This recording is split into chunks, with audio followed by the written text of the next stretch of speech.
ito ay rated SPG. Striktong patnubay at gabay ng magulang ang kailangan. Maaaring may masiselang tema, lengguwahe, karahasan, sexual, horror o droga na hindi angkop sa mga bata.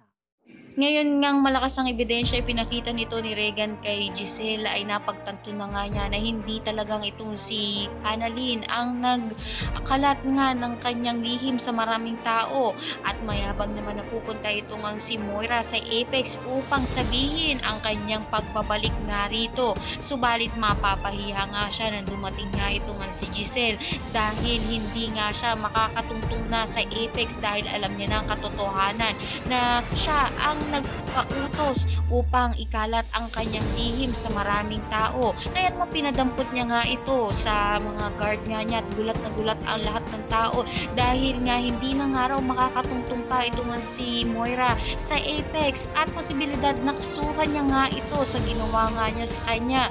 At dito na nga rin mapagsisisihan nga nito ni Giselle ang ginawa nga niya sa kanyang pamangkin na si Annalyn na posibilidad humingi nga siya ng tawad dito at gagawa siya ng paraan upang makabawi kay Annalyn.